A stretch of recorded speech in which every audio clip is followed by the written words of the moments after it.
বিশ্বজুড়ে আলোচিত ঘটনাগুলোর বাছাইকৃত খবর নিয়ে আমাদের সাপ্তাহিক আয়োজন 7 দিনের বিশ্ব অনুষ্ঠানে সবাইকে স্বাগত জানাচ্ছি। আমি ইহসান জুয়েল। শুরুতে টেক্সাসের ভয়াবহ বন্যায় এখন পর্যন্ত 81 জনের মৃত্যুর খবর পাওয়া গেছে। আমরা গভীর শোক প্রকাশ করছি। তবে যে বিষয়গুলো নিয়ে আলোচনা করতে চাই, প্রেসিডেন্ট ডোনাল্ড ট্রাম্পের বিদেশ নীতি এবং নিরাপত্তা নীতি নিয়ে বিশ্লেষণধর্মী একটি প্রতিবেদন প্রকাশ করেছে বিবিসি। তারা বলছে প্রেসিডেন্ট তার খামখেয়ালি আচরণকে রাজনৈতিক কাজে লাগিয়েছেন। তিনি এটাকে বড় কৌশল ও রাজনৈতিক শক্তি হিসেবে ব্যবহার করছেন। তার এই খামখেয়ালিপনা শুধু অভ্যাস না, বরং এটা একটা নিয়ম বা নীতি বানিয়ে ফেলছেন। এখন তার এই আচরণই আমেরিকার বিদেশ ও নিরাপত্তা সংক্রান্ত সিদ্ধান্তগুলো চালাচ্ছে, আর সেটি বিশ্বের চেহারা পাল্টে দিচ্ছে। রাষ্ট্রবিজ্ঞানীরা একে আখ্যা দিয়েছেন ম্যাডম্যান থিওরি বা পাগল তথ্য হিসেবে, যেখানে একজন বিশ্বনেতা তার প্রতিপক্ষকে বোঝাতে চান যে তিনি তার মেজাজ মর্জি অনুযায়ী যে কোনো কিছু করতে পারেন। এতে করে প্রতিপক্ষ ভয় পেয়ে ছাড় দিতে পারে। ঠিকভাবে ব্যবহার করলে এটা এক ধরনের চাপ তৈরি বা বাধ্য করার কৌশল, এবং ট্রাম্প মনে করেন তার এই কৌশল কাজ করছে। এর মাধ্যমে তিনি আমেরিকার মিত্রদের তার নিজের মতো করে চালাতে পারছেন। কিন্তু এই পদ্ধতিটিকেই শত্রুদের বিরুদ্ধে কাজ করতে পারে। আর এর দুর্বলতা কি হতে পারে? যেহেতু এটা ট্রাম্পের চিরাচরিত স্বভাবের উপর ভিত্তি করে তৈরি, তাই প্রতিপক্ষ বিভ্রান্ত না হয়ে বরং আগে ভাগে অনুমান করতে পারেন যে ট্রাম্প কি করতে পারেন। এদিকে প্রেসিডেন্ট ডোনাল্ড ট্রাম্পের সঙ্গে নাটকীয়ভাবে সম্পর্ক ছিন্ন করার কয়েক সপ্তাহ যেতে না যেতেই নতুন রাজনৈতিক দল গঠন করার কথা জানিয়েছেন ইলন মাস্ক। এই মার্কিন বিলিয়নার তার সোশ্যাল মিডিয়া প্ল্যাটফর্ম এক্সে ঘোষণা করেছেন তিনি আমেরিকা পার্টি নামে একটি দল প্রতিষ্ঠা করেছেন, যা রিপাবলিকান এবং ডেমোক্রেটিক দুই দলীয় ব্যবস্থার বিরুদ্ধে একটি চ্যালেঞ্জ হিসেবে আবির্ভূত হবে। তবে দলটি আমেরিকার নির্বাচন কমিশনে আনুষ্ঠানিকভাবে নিবন্ধিত হয়েছে কিনা তা স্পষ্ট নয়। ইলন মাস্ক আমেরিকার বাইরে জন্ম নিয়েছেন, তাই তিনি প্রেসিডেন্ট পদে নির্বাচন করতে পারবেন না। তবে তার দলের নেতৃত্ব কে দেবেন সে বিষয় নিয়ে তিনি কিছু বলেননি। বাংলাদেশে আলোচিত জুলাই সনদ নিয়ে আছে নানা আলোচনা। রাজনৈতিক দলগুলোর সাথে দফায় দফায় আলোচনা করেছে জাতীয় ঐক্যমত্য কমিশন।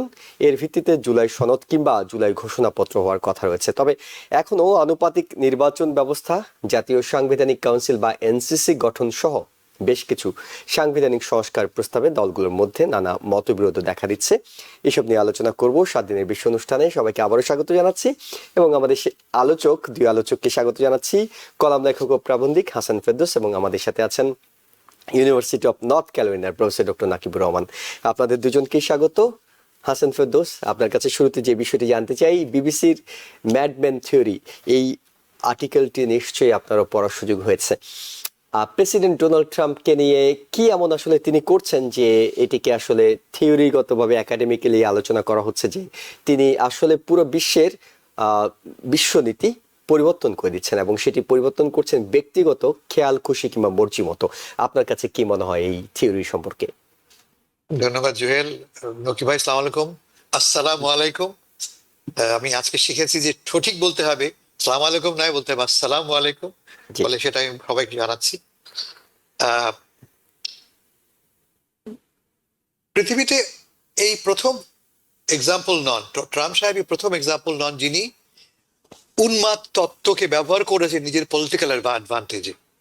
এই তত্ত্বের শুরু কিন্তু নিক্সন থেকে। মনে আছে নিশ্চয়, নিক্সন যুদ্ধ করছিলেন তখন আমেরিকা উত্তর ভিয়েতনামের সাথে, এবং তিনি তার নিরাপত্তা উপদেষ্টা কিসিঞ্জারকে বলেছিলেন, তুমি যে বলো উত্তর ভিয়েতনামকে যে আমি যা খুশি করে ফেলতে পারি, আমি যা খুশি করে ফেলতে পারি, এবং ওরা ভয় পেয়ে হয়তোবা আমার সিদ্ধান্তে এগ্রি করবে। এই প্রথম কিন্তু নয়। 1971 কথা ভাবুন আপনি। 1971-এ আপনাদের নিশ্চয়ই মনে আছে, মার্কিন যুক্তরাষ্ট্র বাংলাদেশের যুদ্ধের সময়ে 7ম নৌবহর পাঠিয়েছিল, পারমাণবিক অস্ত্র সমৃদ্ধ 7ম নৌবহর। আমি মনে করি না তার লক্ষ্য ছিল বাংলাদেশ বা ভারত বা পাকিস্তানের উপরে পারমাণবিক বোমা নিক্ষেপ করা। লক্ষ্য ছিল ভয় দেখানো, মূলত ভারতকে ভয় দেখানো, ভয় দেখিয়ে কাজ হাসিল করা। তো 71-এ কি ঘটলো? লাভ তো খুব একটা হয়নি, বাংলাদেশ স্বাধীন হয়েছে। ডোনাল্ড ট্রাম্প সাহেবের ক্ষেত্রেও কিন্তু একই ব্যাপারটা তিনি প্রমাণ করার চেষ্টা করছেন, এবং প্রমাণ করে ছেড়েছেন বলতে পারি আমরা, যে তিনি ইরাটিক, তিনি স্টেবল নন। আমরা তাকে তিনি আজকে বলছেন এক কথা, আগামীকাল বলছেন আরেক কথা, থার্ড ডে যে বলছেন তৃতীয় কথা। যেমন ধরো ট্যারিফ নিয়ে প্রথম দিনে ঠিক কি বললেন, চায়নার উপরে 150% ট্যারিফ তিনি বসিয়ে দিলেন। দুদিন পরে সেটাকে কমিয়ে আনলেন 15%-এ। 3 দিন পরে আলোচনার পরে এটা 30%-এ নিয়ে গেলেন। মানে যখন যা খুশি তিনি করছেন সম্পূর্ণ এককভাবে। এখন ফরেন পলিসি অথবা যুদ্ধনীতি, ডিফেন্স পলিসি যখন একজন লোকের হাতে তার সিদ্ধান্ত অনুযায়ী চালিত হয়, তা একটা অস্থিরতা বা ইনস্ট্যাবিলিটি সৃষ্টি করে। কেমন? এটা কখনোই সুস্থতার লক্ষ্য। বিশেষ করে আমেরিকার মতো দেশ, আমেরিকার সিদ্ধান্ত দ্বারা বিশ্বের অনেক কিছুই কিন্তু ডিসাইডেড হয়। ট্রাম্প সাহেব একটা এটাকে তার ট্রেডমার্ক করে ফেলেছেন যে তিনি একাই সকল সিদ্ধান্ত নেন। তিনি কি বলেছিলেন ইরানের যুদ্ধের ব্যাপারে? ইরানকে বম করা হবে কি হবে না তিনি আমাদেরকে বললেন যে আমি একমাত্র আমিই জানি, এবং আমি সিদ্ধান্ত গ্রহণের এক মুহূর্ত আগেও অন্য কেউ জানে না আমি কি করব, হয়তো আমি নিজেও জানি না। তার মানে এটা কি দাঁড়ালো যে সিদ্ধান্তগুলি, বিশেষ যুদ্ধের মতো সিদ্ধান্তগুলি নেওয়া হয় একটা কঠিন বহুস্তর বিশিষ্ট আলাপ আলোচনার ভিতর দিয়ে। তা তোমাকে প্রস্তুত করতে হবে তো তোমার সেনাবাহিনীকে, প্রস্তুত করতে হবে তোমার ডিফেন্স ফোর্সেস গুলিকে। তুমি যদি এমন একটা ভাব দেখাও যে সবকিছু অগোছালো অবস্থায় আছে, তাতে কি হয়? দেশের ভেতরে আমরা অস্থির হয়ে পড়ি মানুষরা, এবং তার প্রতিক্রিয়া ঘটে কোথায়? সমাজে ঘটে, সবচেয়ে বেশি ঘটে অর্থনীতিতে, স্টক মার্কেটে। এই ট্রাম্প সাহেবের ক্ষেত্রেও এটা ঘটেছে। সবসময় কাজ করে, কখনো কখনো কাজ করে, কখনো কখনো কাজ করে, কখনো কখনো কাজ করে না। প্রধান সমস্যা হচ্ছে যে ফলে তোমার ব্যাপারে, ট্রাম্প সাহেবের ব্যাপারে আমার আস্থাটা কমে যায়। এ লোকটা এক কথা বলে এক সময়, আর এক কথা বলে আরেক সময়। একজন নেতা, বিশ্বের সবচেয়ে শক্তিধর নেতা, তার কথার একটা মূল্য থাকবে আমরা মনে করি। বা মনে করা যায়, আরো সহজ করে বলি, পরিবারের যিনি প্রধান, পরিবারের যিনি পিতা, তিনি আজকে বলবেন তোমাকে আমি রঙিন জামা দেবো, কালকে বলবেন না তোমাকে দেবো না। তাহলে আমি যদি পুত্র হই আমি কি ভাবো তোমার সম্বন্ধে? I will lose faith in you, তাই তো? নাগরিক হিসেবে, বিশ্বের বিভিন্ন দেশের মানুষ হিসেবে আমেরিকার ব্যাপারে আমার আস্থা ক্রমান্বয়ে কমে যাবে। এই ঘটনা ঘটছে কিন্তু ডোনাল্ড ট্রাম্প সাহেবের ক্ষেত্রে। সারা বিশ্বে বর্তমানে ট্রাম্প সাহেবের সমর্থন, আমেরিকার ভেতরেও কিন্তু, আমেরিকা এই মুহূর্তে ডোনাল্ড সাহেবের ওভারঅল অ্যাপ্রুভাল হচ্ছে রাফলি 44%। তার মানে ঠিক এই সময় কিন্তু এই এই এই 1 বছর পরে, 1 বছরের মাথায় বাইডেন সাহেব ছিল 56%। বাইডেন খুব পপুলার প্রেসিডেন্ট নন, কিন্তু দুর্বল প্রেসিডেন্ট। সেই লোকের ছিল 56%। ট্রাম্পের প্রতিটি ক্ষেত্রে, অন এভরি সিঙ্গল ইস্যু তার অ্যাপ্রুভাল রেটিং আন্ডার ওয়াটার। তার মানে 42, 43, 45, ইমিগ্রেশনে সামান্য বেশি। তাহলে এটা কাজ করছে, is it working for him? আমার তো মনে হয় না। সবচেয়ে বড় কথা, এর ফলে তার ব্যাপারে বিশ্বের মানুষের আস্থা কমে যাচ্ছে, তাকে নিয়ে আমরা ঠাট্টা করি। আমি অনেক জায়গায় দেখেছি ট্রাম্পের নাম উঠলেই লোক হো করে হেঁটে ওঠে। ট্রাম্পের তুমি যেগুলো সবাই যাও, ট্রাম্প নামটা তুমি ড্রপ করো, লোকে হেউ করে হেসে উঠবে। কারণটা কি? তার এই ম্যাডম্যান, আমরা তাকে ধরে নিই যে একজন অল্প উন্মাদ, যেটা মোটে আমাদের মতো দেশের জন্য, আমেরিকার মতো দেশের জন্য কিন্তু মোটেই ভালো নয়। কিছু থিওরি তো কাজ করছে, ন্যাটো দেশগুলো তাদের সামরিক ব্যয় বাড়িয়েছে, আমি মানছি, ট্যারিফের বিষয়ে আলোচনার জন্য সব দেশই তার টেবিলে এসে ধন্না দিচ্ছে। এমনকি ইউরোপীয় নেতাদেরকে আমরা দেখি যে তার কাছে সে কাজুমুজু করে অনেকটা চাটুকারিতার ভূমিকায় ইউরোপিয়ান নেতারা অবতীর্ণ হচ্ছেন। অর্থাৎ আমেরিকার যে একটা দাপট দেখানো, সেটা তো তার এই খামখেয়ালি আচরণ বললেও অনেকটা জায়গায় তো সেগুলো আবার ফলো আসছে। তিনি খামখেয়ালি আচরণ না করে যদি স্ট্রংলি যদি বলেন আমি চাই 5% ডিফেন্স স্পেন্ডিং তোমার কাছে চাই, দ্যাট ওয়ার্কস ফার বেটার দেন আজকে বলবো 2%, কালকে বলবো 5%, পরের দিন বলবো না কোনো পার্সেন্টই না। তার চেয়ে অনেক কম, অনেক বেশি এফেক্টিভ হয় তুমি যদি একটা বলেন এবং একটা স্টিক করেন। কাজ করছে, ইউর রাইট, কাজ করছে। কেন কাজ করছে? কারণ লোকটা ইরাটিক। একজন পাগল কি করে, কখন কি করবো আমরা জানি না। তার মানে কি পাগলকে আমরা সম্মান করবো? পাগলকে আমরা ভয় করি, আমরা সম্মান করি না। আমরা কি চাই? আমার প্রেসিডেন্ট সম্মানিত হোক বিশ্বে, তাকে লোকে ভয় পাবে এবং আমার পেছনে তাকে নিয়ে ঠাট্টা করবে, এটা তো আমি চাই না। জি, প্রফেসর ডক্টর নাকিবুর রহমান, আমরা আমেরিকার শত্রুদেরকে চিনি, মিত্রদেরকে চিনি। ইরানের বিষয়ে আমেরিকা কি করলো, প্যালেস্তাইনের বিষয়ে কি করলো, সেটি নতুন কোনো বিষয় নয়। কিন্তু বন্ধু বলে আমরা যাদেরকে চিনি, বিশেষ করে ইউরোপিয়ান যে জোট আছে কিংবা ইউরোপের যে দেশগুলো আছে, সেগুলো বরাবরই আমেরিকার বন্ধু হিসেবে পরিচিত। কিন্তু আমরা এবার দেখতে পাচ্ছি, কিংবা প্রেসিডেন্ট নির্বাচিত হওয়ার আগে থেকে দেখতে পাচ্ছি, ইউরোপের সঙ্গে একটা দূরত্ব তৈরি হচ্ছে।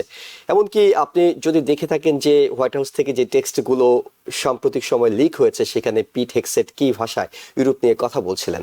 এমনকি এবার ন্যাটো সম্মেলন দেখুন, সেখানে কিন্তু পুরো ইউরোপিয়ান নেতারা প্রেসিডেন্ট ট্রাম্পের প্রশংসায় ভাসিয়েছেন তাকে।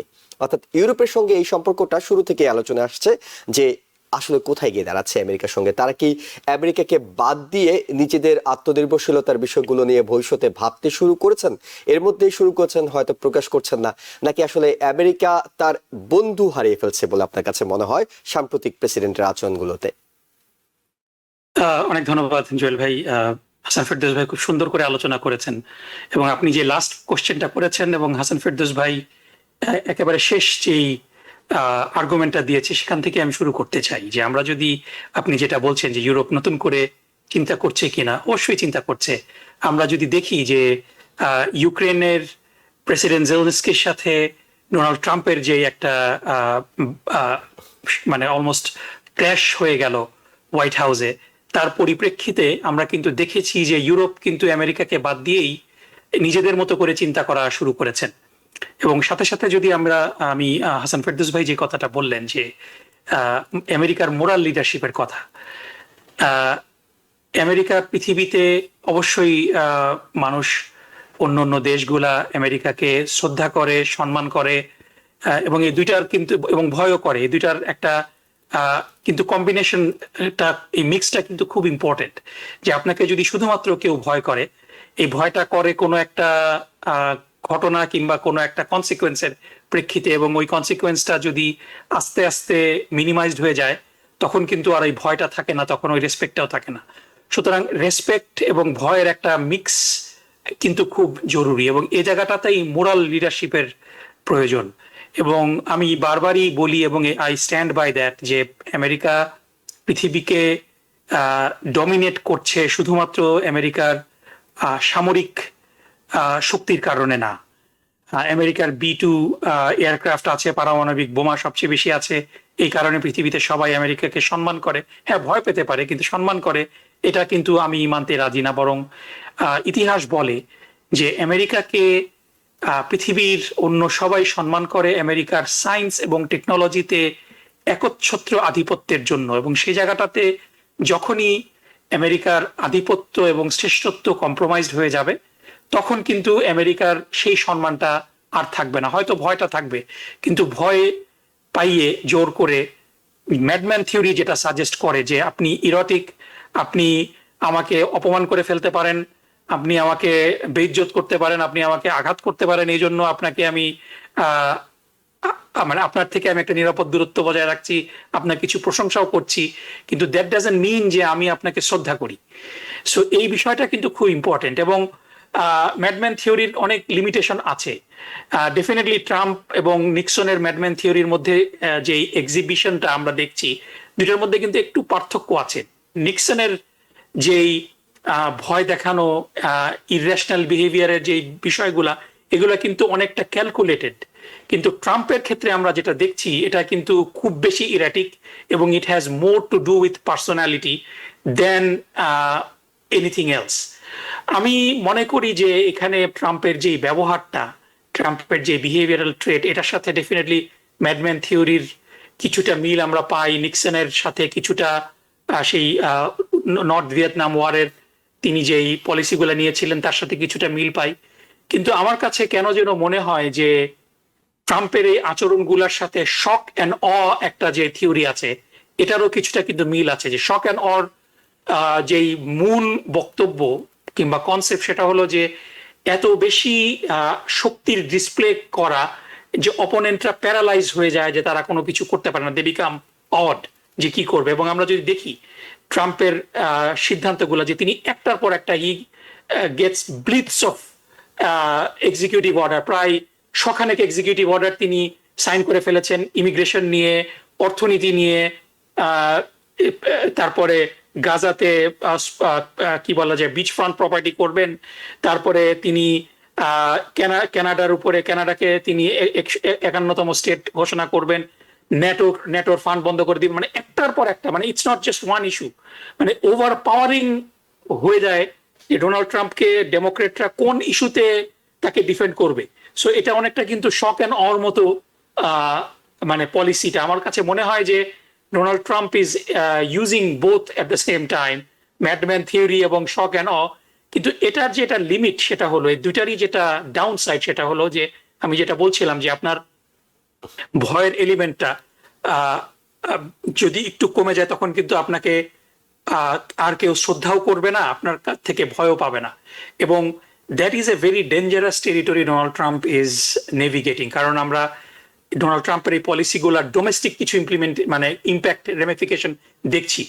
এখন ডোনাল্ড ট্রাম্প অ্যাবসলিউট পাওয়ার এক্সারসাইজ করতে পারছেন, কারণ হোয়াইট হাউস রিপাবলিকানদের কন্ট্রোলে, লোয়ার হাউস রিপাবলিকানদের কন্ট্রোলে, সেনেট রিপাবলিকানদের কন্ট্রোলে, এবং অনেক গভর্নর গুলা রিপাবলিকানদের কন্ট্রোলে। সো এই যদিও হাউস খুব থিন মেজরিটি, যার কারণে ডোনাল্ড ট্রাম্পকে স্পেশালি ফ্রিডম ককাসের সাথে নেগোশিয়েট করতে হয়, কিন্তু মধ্যবর্তী নির্বাচনে 2026 সালের নির্বাচনে যদি হাউস মেজরিটি লুজ করে রিপাবলিকানরা, তাহলে পরে ডোনাল্ড ট্রাম্পের এই শক অ্যান্ড অ বলেন কিংবা ম্যাডম্যান থিওরি বলেন, এটা কিন্তু ব্যাকফায়ার করতে বাধ্য। সাথে সাথে আমরা কিন্তু সেনেটেও মোটামুটি সবাই ধরে নিয়েছিল যে সেনেট ফ্লিপ করা খুব কঠিন হবে, কিন্তু টম টিলিস যখন ঘোষণা দিলেন যে তিনি রিইলেকশন করবেন না, এটা কিন্তু এখন একটা মানে ইট ইজ অলমোস্ট মানে উইশফুল থিঙ্কিং মনে হতো কিছুদিন আগেও, কিন্তু এখন কিন্তু মনে হচ্ছে যে ইভেন সেনেট ফ্লিপ করাটাও পসিবল যদি 51 করতে না পারে, পরবর্তীতে আলোচনা করব। এই জায়গাটাতেই ডোনাল্ড ট্রাম্পের এই যে পলিসিগুলা তিনি করছেন, ম্যাডম্যান থিওরি বলেন, শক অ্যান্ড অ বলেন, এটার লিমিটেশন গুলা হলো যে if it doesn't work it becomes really ugly, এবং সেটার একটা সম্ভাবনাও কিন্তু রয়ে যায়, যেটা আমি আশা করি আমরা সেই মানে খুব বিচ্ছিরি পর্যায়ে আমরা উপনীত হব না, কিন্তু এটার একটা ব্যাকল্যাশ অবশ্যই থাকবে। আমরা একটা ছোট বিরতি নিচ্ছি, বিরতি থেকে ফিরেও আমরা এইসব বিষয় নিয়ে কথা বলবো। আমাদের সঙ্গে থাকুন। আবারও স্বাগত 7 দিনের বিশ্ব অনুষ্ঠানে, আপনাদের সাথে আছি আমি এহসান জুয়েল, এবং আমাদের সাথে আলোচক হিসেবে আছেন কলাম লেখক ও প্রাবন্ধিক হাসান ফেরদৌস এবং ইউনিভার্সিটি অফ নর্থ ক্যারোলিনার প্রফেসর ডক্টর নাকিবুর রহমান। আপনাদের দুজনকে আবারও স্বাগত। হাসান ফেরদৌস, যে বিষয়টি নিয়ে আমরা আলোচনা করছিলাম, প্রেসিডেন্ট ডোনাল্ড ট্রাম্পের ম্যাড থিওরি, কিন্তু আমরা যেটি নিয়ে আপনার কাছে প্রশ্ন করতে চাই, এটি অনেক জায়গায় কাজ করছে না। কেউ কেউ মনে করছেন যে, আপনাকে যেমন একটু আগে প্রশ্ন করছিলাম যে কিছু কিছু জায়গায় কাজ করছে, একটা জায়গায় গিয়ে সম্ভবত প্রেসিডেন্ট ডোনাল্ড ট্রাম্পের পুরো সমীকরণ হিসাব নিকেশ বুঝতে পেরে একজন খুব সচতুর চাল দিচ্ছেন, তিনি হলেন পুতিন, ভ্লাদিমির পুতিন। তিনি তার কোনো বিষয়ে খুব একটা সাড়া দিচ্ছেন না, কিন্তু প্রেসিডেন্ট ডোনাল্ড ট্রাম্পকে সম্ভবত সবচেয়ে ভালো বুঝে তিনি অগ্রসর হচ্ছেন। আপনি কি একমত হচ্ছেন কিনা? না, এর দুটো দিক আছে। আমি যখন কোনো নীতি প্রক্লেম করি, তার একটা ডোমেস্টিক বা ন্যাশনাল অ্যাসপেক্ট থাকে। শুধুমাত্র আমাকে ট্রাম্প সাহেব বললেন বলি করি তা না, কিন্তু আমার একটা জাতীয়, আমার নিজস্ব একটা ক্যালকুলেশন আছে। যদি পুতিন সাহেব ট্রাম্প সাহেবের ধমকে রাজি হয়ে আগামীকাল চুক্তি করেন ইউক্রেনের সাথে, তাহলে দেশে তার প্রতিক্রিয়া কি হবে? এই লোকটি ইতিমধ্যে লক্ষ লক্ষ লোককে হারিয়েছে, মানুষকে হারিয়েছে তার দেশে। অলমোস্ট 1 মিলিয়ন পিপল এই যুদ্ধে জীবন দিয়েছে। যদি আগামীকাল কোনো গেইন ছাড়া, কোনো ট্যাঞ্জিবল গেইন ছাড়া পুতিন সাহেব রাজি হয়ে যান, জাস্ট ট্রাম্প সাহেব বলেছেন বলেই, এবং ট্রাম্প সাহেব নোবেল পুরস্কার পেতে চান বলেই আমাকে মানতে হবে, তাহলে পুতিন সাহেব তো রক্ষা পাবেন না। ফলে পুতিনের নিজস্ব কিছু ক্যালকুলেশন আছে, এটা একটা ব্যাপার। আর একটা ব্যাপার হচ্ছে যে, ইন্টারেস্টিংলি ট্রাম্প সাহেব ধমকটা ব্যবহার করেন, কিন্তু যখন দেখেন ধমকটা কাজ করে না, তিনি সরে আসেন। এই জন্য তার নাম দেওয়া হয়েছে, দিয়েছে এটা ফিনান্সিয়াল টাইমস, টাকো। টাকো মানে Trump always chickens out. Trump always chickens out, মুখে বলেন কিন্তু তিনি সরে যান। এটা মাথায় রাখতে হবে। যেমন ধরো যে গাজা, একটু আগে বললেন নকিব গাজার প্রশ্নে, তিনি আমাদেরকে একের পর এক নতুন তথ্য দিয়েই যাচ্ছেন। একটা তো কাজ করছে না। তার কারণ তার চেয়ে অনেক বেশি ডিটারমিন হচ্ছেন গিয়ে নেতানিয়াহু। কারণটা কি? তার ডোমেস্টিক কনসার্ন আছে। ডোমেস্টিক কনসার্নটা কি, যদি আগামীকাল যুদ্ধ বন্ধ হয়ে যায় ট্রাম্প সাহেবের শর্তে এবং তার শর্তে নয়, সেক্ষেত্রে তার কোয়ালিশন ভেঙে পড়বে। তার কোয়ালিশনে অ্যাটলিস্ট দুটো গ্রুপ আছে যারা কোনো ক্রমেই গাজা থেকে সরে আসতে চায় না। কেমন? দুটো এক্সট্রিম রাইটিস্ট গ্রুপ আছে, তারা কোনোভাবেই হামাসের নির্বংশ হওয়া না পর্যন্ত সরে আসতে চাইবেন না। ট্রাম্প সাহেব বললেন এই এই শর্তে গাজায় শান্তি হোক। ধরা যাক নেতানিয়াহু রাজিও হলেন, যে মুহূর্তে দিয়ে ফিরে আসবেন ক্যাবিনেটে, ক্যাবিনেট বলবেন রাজি না আমরা। তা তুমি যদি রাজি হও আমরা কোয়ালিশন থেকে বেরিয়ে যাব। আর যেই মুহূর্তে কোয়ালিশন থেকে বেরিয়ে যাবে এবং এবং এবং এক্সপোজ হয়ে পড়বেন নেতানিয়াহু, তার বিরুদ্ধে দুটি মামলা আদালতে আছে এবং সেই মামলার কারণে তিনি ক্ষমতা হারাতেও পারেন। দেখেছো গত সপ্তাহে ট্রাম্প সাহেব বলেছেন তার বিরুদ্ধে এই মামলা বাতিল করা হোক, দাবি করেছেন, হুইচ ইজ রিডিকুলাস। এটা দেশের জাতীয় বা আদালতে, সুপ্রিম হাইয়েস্ট কোর্টে আর আদালত হচ্ছে, সেখান থেকে একজন বিদেশি লোক বলছেন এই আইন এই মামলা বাতিল করতে হবে। হাস্যকর। তো এই যে বললাম ম্যাডম্যান থিওরির অংশ হিসেবে তিনি বলেন এবং বলে হাসির পাত্র হন। আমি আবারও বলি, এবং নাকিব আমার সঙ্গে সম্মত হতে হচ্ছে যে ডোনাল্ড ট্রাম্প সাহেব তার সম্মান হারাচ্ছেন। আর তিনি সম্মান হারানোর মানেটা কি? আমেরিকার সম্মান হারানো। আমাদের সবার সম্মানের জায়গায়, এটা আজকে 6 জুলাই, মাত্র 4 জুলাই পালন করলাম আমরা আমেরিকার 249তম জন্মবার্ষিকী। বিশ্বের সেরা দেশ বলি আমরা। আমরা এটাও আশা করি যে আমাদের শুধু সেরা দেশই নয়, আমাদের নেতারাও বিশ্বের সেরা হবেন। আনফর্চুনেটলি আমাদের নেতারা সেরা বলে প্রমাণিত হতে পারছেন না। জি, প্রফেসর ডক্টর নাকিবুর রহমান, আমরা একটু প্রসঙ্গ পাল্টে ইলন মাস্কের বিষয়ে যেতে চাই। আমরা ইলন মাস্কের সঙ্গে প্রেসিডেন্ট ডোনাল্ড ট্রাম্পের দ্বন্দ্ব শুরু হলো, পাল্টাপাল্টি সোশ্যাল মিডিয়ায় লেখালেখি হলো, একটা সময় গিয়ে রিগ্রেট করলেন, অর্থাৎ ইলন মাস্ক বললেন যে তিনি ঠিক করেননি। কিন্তু আবার যখন এই বিগ বিউটিফুল বিলটি একেবারে পাশের দ্বার প্রান্তে গিয়ে দাঁড়ালো, তখন গিয়ে তিনি আবার অ্যাক্টিভ হলেন এবং এতটাই অ্যাক্টিভ যে তিনি হুমকি দামকি তো দিলেনই, ইলন মাস্ককে পরবর্তীতে একটি রাজনৈতিক দলও গঠন করে ফেলার ঘোষণা দিয়ে দিলেন। এই ঘোষণাটা এসেছে সোশ্যাল মিডিয়া, তার সোশ্যাল মিডিয়া এক্সে। আপনার কাছে কি মনে হয় এটি সোশ্যাল মিডিয়া কেন্দ্রিক থাকবে, নাকি বাস্তবেই এটি আসলে মাঠে ঘাটে দেখা যাবে এই আমেরিকা পার্টি? খুবই ইন্টারেস্টিং বিষয়, এবং এখানে আগাম মন্তব্য করে আমি লজ্জিত হতে চাই না। এজন্য আমি I will speak with caution.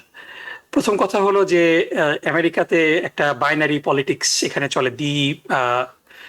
মানে দুই পার্টি সিস্টেমের মতোই এখানে সবসময়, মানে একেবারে আমেরিকার ইতিহাসের শুরু থেকে চলে আসছে। আমি ইতিহাসের দিকে আলোকপাত একটু পরে করি। আমরা যদি আমাদের রিসেন্ট মেমোরিতে আমরা দেখি যে মানে এই দুই পার্টি সিস্টেমের বাইরে আমাদের কারেন্ট মডার্ন এরার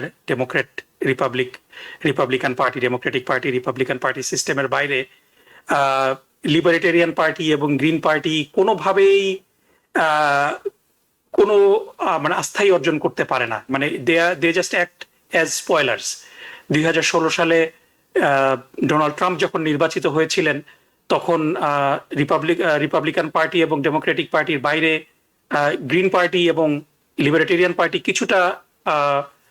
কিছুটা তাদের ভিত্তি রচিত করেছিলেন। কিন্তু যদি আমরা দেখি যে প্রাপ্ত ভোটের এত কম অংশ তারা পেয়েছেন, মূলত সুইং স্টেট গুলাতে তারা they basically spoiled vote for Hillary Clinton 2016 সালে।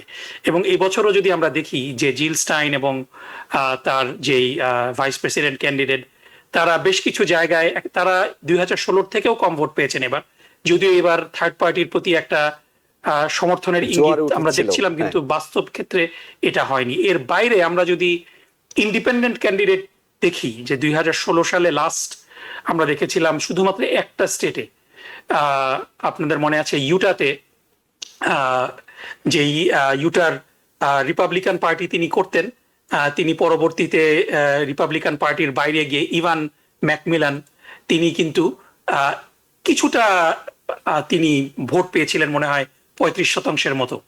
কিন্তু এর বাইরে অন্য কোন স্টেটে বিগত দিনগুলোতে কিন্তু আমরা দেখিনি কোনো থার্ড পার্টি ক্যান্ডিডেট সিগনিফিকেন্ট কোনো রোড মানে হেডওয়ে করতে। শুধুমাত্র আমরা দেখেছিলাম যে 1992-তে আপনাদের মনে আছে, 1990 সরি 1992-তেই, যখন সিনিয়র বুশের বিরুদ্ধে বিল ক্লিন্টন ইলেক্টেড হলেন, তখন কিন্তু রস পেরো ইন্ডিপেন্ডেন্ট ক্যান্ডিডেট হিসেবে তিনি বেশ মানে সামনে চলে এসেছিলেন। সো এই এক্সেপশন গুলার বাইরে আমরা কিন্তু দেখি যে থার্ড পার্টি কিন্তু কোনো সময় সুবিধা করতে পারে না। হ্যাভিং সেড দ্যাট, এটাও আমাদের মনে রাখতে হবে যে আমেরিকার রাজনীতিতে অর্থ একটা বিরাট ভূমিকা পালন করে। ইভেন ডোনাল্ড ট্রাম্প ক্যাম্পেইনে যেই পরিমাণ অর্থ ইলন মাস্ক দিয়েছেন, এটার একটা ইম্প্যাক্ট কিন্তু আমরা দেখেছি ইলেকশনে পড়তে। বার্নি স্যান্ডার্সের পুরা ক্যাম্পেইনটাকে ডিসরাপ্ট করেছিল মাইকেল ব্লুমবার্গ। আপনাদের মনে আছে যখন সাউথ ক্যারোলাইনা প্রাইমারির আগ মুহূর্তে, তখনও পর্যন্ত জো বাইডেন ওয়াজ পোলিং ফোর্থ।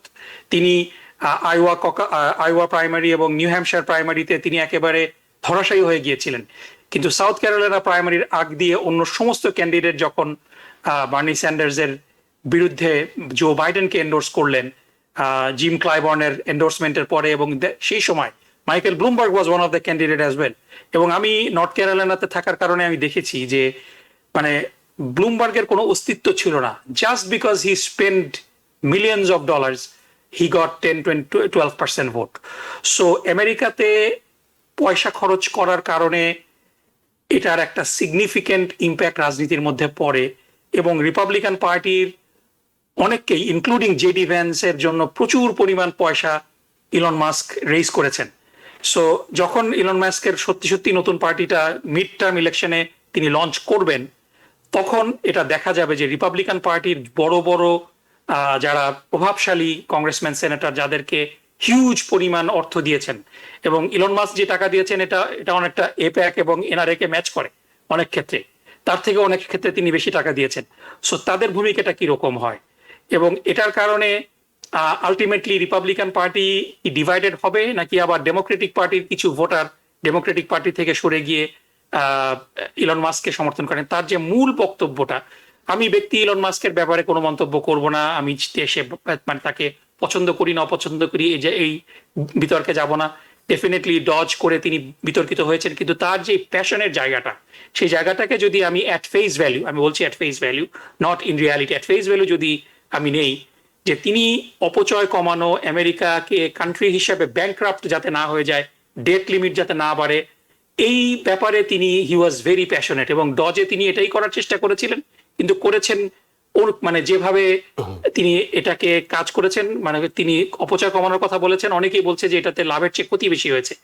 কিন্তু তার সবচেয়ে বড় যে আপত্তির জায়গাটা এই বিগ বিউটিফুল বিলে, যে আমেরিকার ডেট লিমিটটা, ডেট সিলিংটা এত বেশি বেড়ে যাবে, $34 ট্রিলিয়ন চলে যাবে, যে জায়গা থেকে আমেরিকা আর কোনোদিন ফেরত আসতে পারবে না, দেশ হিসাবে আমরা একটা ব্যাংক্রাপসির দিকে যাব। সো সেই জায়গাটা থেকে তিনি বলছেন যে যখন অপচয়ের কথা আসে, তখন ডেমোক্রেটিক পার্টি এবং রিপাবলিকান পার্টি এই দুইটাই আসলে একই পার্টি। সো এটাই হলো তার প্রেমিস, এবং এই প্রেমিসের ভিত্তিতে তিনি নতুন দল করার কথা বলছেন।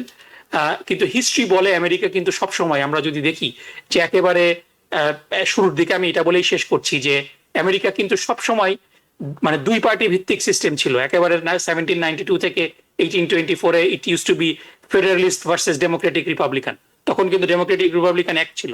তারপরে হলো ডেমোক্রেটিক ভার্সেস উইক 1828 সাল থেকে 1854। সো তারপরে আসলো ডেমোক্রেটিক রিপাবলিকান, আমরা যেই এরাতে আছি 1854-এ বেসিক্যালি সেটা শুরু হয়েছে। সেখান থেকে এখনো পর্যন্ত ওই দুই পার্টি ধারাই কন্টিনিউ করছে। তো আমার মনে হয় যে এটাকে ব্রেক করাটা, it will be an impossible task, but নাইকির স্লোগান যেটা বলে যে impossible is nothing, right? So এটা হতে পারে। জি, হাসান ফেরদৌস, অনেকে বলছেন যে কেউ যদি পারে, অর্থাৎ প্রফেসর নাকিবুর রহমান যে বিশ্লেষণটা দিচ্ছিলেন, যে কেউ যদি এই দুই দলের বিরুদ্ধে গিয়ে পারে, সেটি ইলন মাস্কের পক্ষে সম্ভব, কারণ তার অগাধ অর্থ আছে, অপরিসীম অর্থ তার। কিন্তু আমি আপনার কাছে যে বিষয়টি জানতে চাই সেটি হলো যে যখনই ইলন মাস্ক একটু লম্পজম্প শুরু করছিলেন, তখনই কিন্তু প্রেসিডেন্ট ডোনাল্ড ট্রাম্প একটু একটু করে প্রতিক্রিয়া দেখাতে শুরু করছিলেন, এবং তিনি যখন শক্তভাবে প্রতিক্রিয়া জানাচ্ছিলেন, ইলন মাস্ক তখন আবার নমনীয় হচ্ছিলেন। এখনো যেই ডোনাল্ড ট্রাম্পের চরিত্র আমরা বিশ্লেষণ করলাম একদম শুরুতে, সেই ডোনাল্ড ট্রাম্প তো ইলন মাস্কের এই ধরনের হুমকি কিংবা এই ধরনের হুঁশিয়ারি সেগুলোকে সহজে আমলে নেওয়ার কথা নয়। তিনি সংক্ষেপে বলছিলেন যে রেডিকুলাস বলছিলেন তাকে। কিন্তু প্রেসিডেন্ট ডোনাল্ড ট্রাম্পের প্রতিক্রিয়া কি হতে পারে ইলন মাস্কের এইসব ব্যাপারে?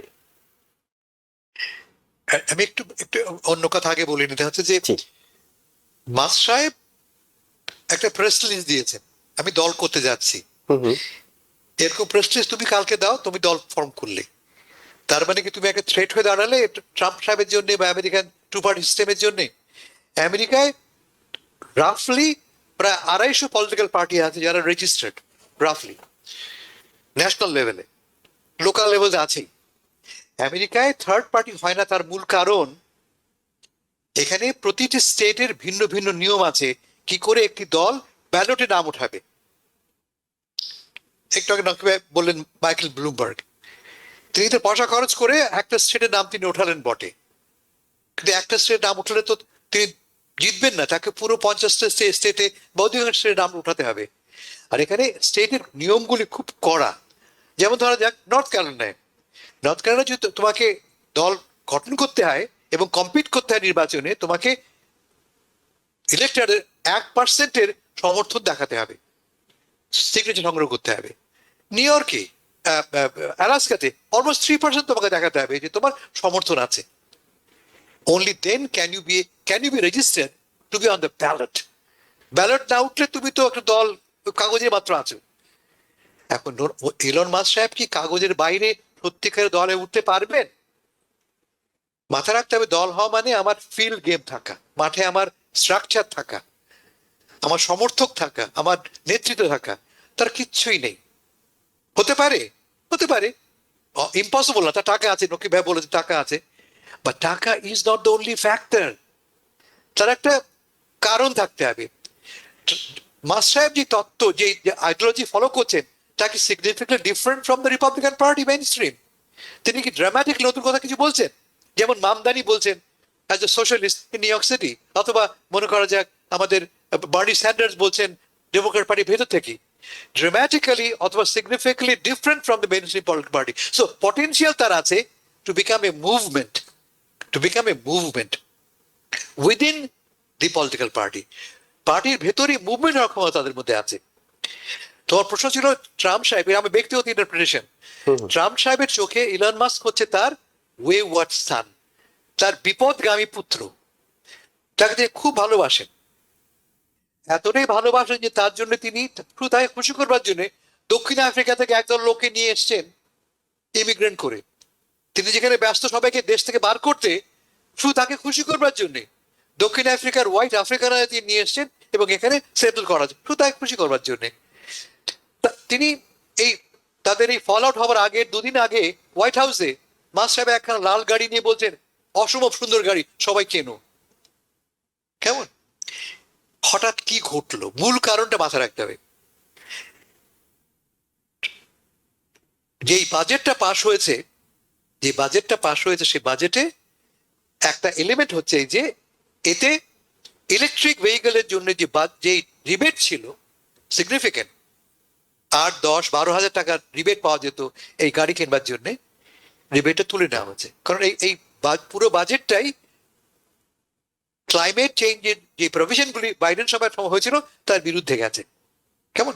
তার একটা এসএস ফিলসফি বেশ করে না ক্লাইমেট চেঞ্জে। ফলে ট্রাম্প সাহেব বলেছেন যে এই টাকাটা যদি থাকতো বাজেটে, মাস্ক সাহেব কিন্তু আপত্তি করতেন না। কেমন? মাস্ক সাহেব আমার কাছ থেকে বছরে, আমার কাছে মানে ট্রাম্প সাহেবের কাছ থেকে বছরে বিলিয়নস অফ ডলার্স কন্ট্রাক্ট পান। আমি যদি কালকে কন্ট্রাক্ট বন্ধ করে দেই, মাস্ক সাহেবের এই চেঁচামেচি থাকবে না আর। মাস্ক সাহেব কি জানতেন না যে আমেরিকার এই ডোনাল্ড ট্রাম্পের আমলে, প্রথম আমলে তিনি $1 ট্রিলিয়ন ট্যাক্স কাট দিয়েছিলেন। সেই ট্যাক্স কাটটা এখন তিনি পার্মানেন্ট করছেন। নতুন তো কিছু নয়, নতুন তো কিছু নয়। আর একটা কথা বলি, আর একটা আমার তত্ত্ব আছে। হঠাৎ করে কেন মাস্ক সাহেব হঠাৎ করে 2 দিন আগে তিনি বিদায় নিয়ে আসলেন হাসি খুশি গল্প করে হোয়াইট হাউস থেকে? কি ঘটলো? আমরা জানি এখন যে এলন মাস্ক সাহেব মাদকাসক্ত। ক্যাটামিন নামে একটা খুব খারাপ মাদক তিনি গ্রহণ করেন অনেক বেশি সংখ্যায়, এবং আমার নিজের ধারণা he was on high with ketamine, on drugs, এবং যেহেতু ড্রাগসটা পড়ে গেছে, একদিন পরে তিনি কিন্তু বলছেন যে আমার বাড়াবাড়ি হয়ে গেছে। তার বাবা বলেছে বাড়াবাড়ি করে ফেলেছে, কিন্তু তখন তিনি বলেছিলেন যে আমি পলিটিক্যাল পার্টি করব। সেই পার্টি করবার কথা থেকে তিনি মুখ রক্ষার্থে শুধুমাত্র এটি করেছেন। It has no chance, no hope, no reality Okay. একটা দল হিসেবে আমেরিকার রাজনীতিতে স্থান করে নেবার। জি, আমরা প্রফেসর ডক্টর নাকিবুর রহমান, আপনার কাছে বাংলাদেশ প্রসঙ্গে জুলাই সনদ সম্পর্কে একটু জানতে চাই। জুলাই মাস চলছে, প্রথম সপ্তাহ অনেকটা পার হলো, আরো 3টে সপ্তাহ আছে।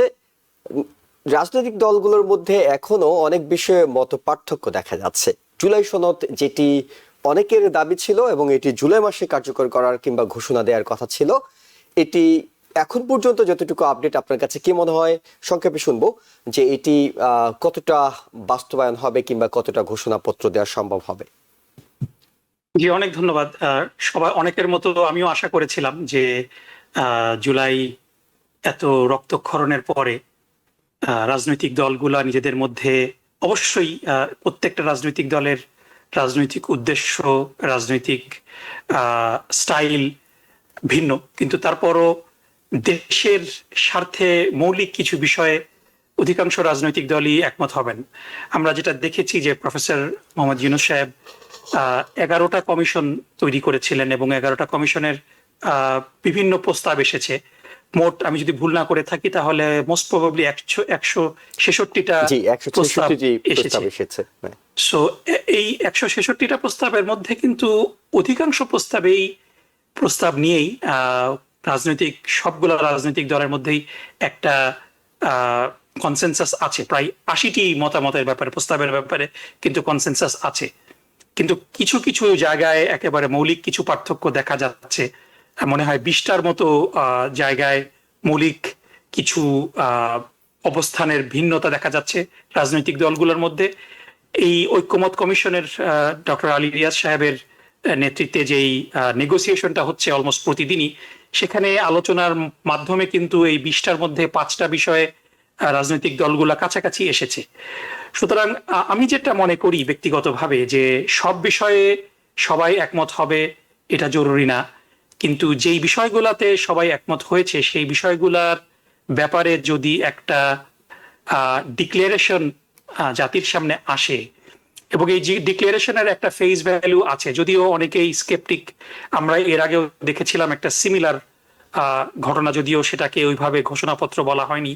এরশাদ বিরোধী আন্দোলনের পরিপ্রেক্ষিতে 3 জোটের রূপরেখা কিন্তু আমাদের সামনে ছিল। সেখানে 3টা জোট, আওয়ামী লীগের নেতৃত্বে 8 দলীয় জোট, বিএনপির নেতৃত্বে 7 দলীয় জোট এবং বামপন্থীদের 5 দলীয় জোট, তারা 3 জোট মিলে কিন্তু একটা রূপরেখা দিয়েছিল। এবং সেই রূপরেখার মধ্যে একটা বড় বিষয় ছিল তত্ত্বাবধায়ক সরকার, যেটা নিয়ে বিএনপি পরবর্তীতে কিন্তু এটাকে মানতে চায়নি, পরে 96-এর নির্বাচনের পরে মানতে বাধ্য হয়েছিল। এবং আরো একটা বিষয় ছিল, সেটা হলো যে 1974-এর বিশেষ ক্ষমতা আইন বাতিল, তারপরে বিচার বিভাগকে পৃথককরণ। কিন্তু আমরা এখনো পর্যন্ত দেখিনি যে এর মধ্যে এতগুলা সরকার পরিবর্তন হয়েছে। আওয়ামী লীগ এবং বিএনপি বিভিন্ন সময় ক্ষমতায় এসেছে, 5 দল বামপন্থীরা ক্ষমতায় কখনো আসেনি, কিন্তু এই 2 দলের কেউই কিন্তু 3 জোটের রূপরেখাটাকে বাস্তবায়ন করেনি। এই কারণে এই জুলাই সনদের ব্যাপারে অনেকেই খুব অধীর আগ্রহ নিয়ে আছে যে এটাকে শুধু রাজনৈতিক দলগুলার গুডউইলের উপরে ছেড়ে দিলে সেই 3 জোটের রূপরেখার মতোই অবস্থা হবে। তো এখানে যে বেসিক জায়গাগুলোতে সবাই মিলে একমত হবে, এবং আমি এটাই বলছি যে সব বিষয়ে একমত হতে হবে আমি মনে করি না, কিন্তু যেই বিষয়গুলোতে সেটুকুই অনেকটুকু এগিয়ে নেওয়া যেতে পারে। যে আমি একেবারে শেষের দিকে আছি, হাসান ফেরদৌস, আপনার কাছেও ঠিক যে প্রসঙ্গটি একেবারে সবশেষ প্রফেসর নাকিবুর রহমান বলছিলেন যে এটি বাস্তবায়নটাই হলো মূল চ্যালেঞ্জ।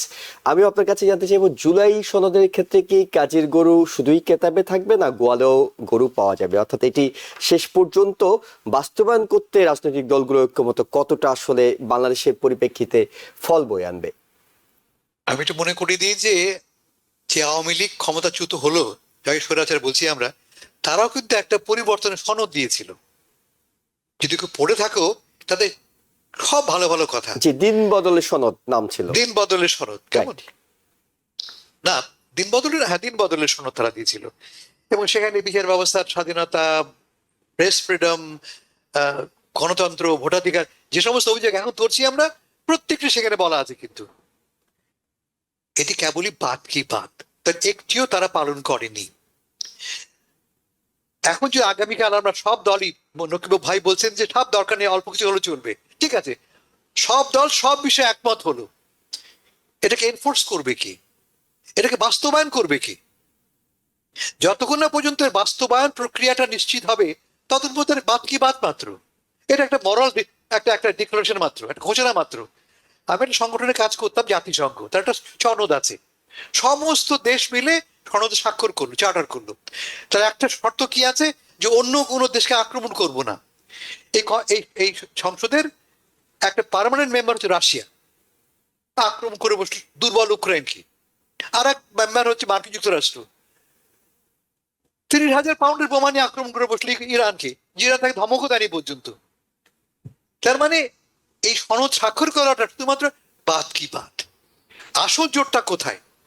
যদি এটাকে আমরা ব্যবহার করতে পারতাম, আমরা যদি এটার পিছনে একটা আইনি শক্তি থাকতো, মরাল ফোর্স থাকতো, ধরো যে এটা আইন হিসেবে গৃহীত হলো, সেক্ষেত্রে আমি পার্লামেন্টে আমি যেতে পারতাম আইন আদালতে, এইটা লঙ্ঘন হয়েছে, এক।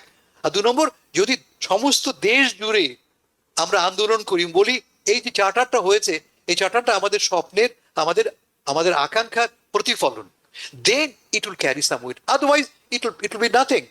কিন্তু এখন প্রয়োজনটা কেন, এই মুহূর্তে কেন করা প্রয়োজন? প্রথমত একটা বড় ঘটনা ঘটে গেছে বাংলাদেশে জুলাই আগস্টে গত বছরে, বড় পরিবর্তন। সেই পরিবর্তনের যে নিজস্ব একটা ওয়েট আছে, ওজন আছে, সেই ওজনটি আমাদেরকে আগামী 5-7 বছর আমি বিশ্বাস করি আগাতে সাহায্য করবে। আগামী 5-7 বছর সবচেয়ে ক্রুশিয়াল সময়, যখন আমরা এই স্বপ্নগুলি বাস্তবায়নের প্রথম কনক্রিট স্টেপস নেব। এখন যা হচ্ছে সবই ছেলে খেলা, আসল কাজ হবে যখন ক্ষমতায় আসবে নির্বাচিত সরকার, তাদের হাত দিয়ে আমরা দেখব এই যে সনদের সিদ্ধান্তগুলি ঐক্যমত যাতে হতে যাচ্ছে, স্টেপ বাই স্টেপ সেগুলি ইমপ্লিমেন্ট হবে। যদি হয়, অনলি দেন, শুধুমাত্র তখনই বাংলাদেশ এই নতুন, আমরা বলছি দ্বিতীয় স্বাধীনতা বলছি, আমরা নতুন বন্দোবস্ত বলছি, আমরা সেই নতুন বন্দোবস্ত বাস্তব প্রমাণিত হবে। Otherwise it has no value.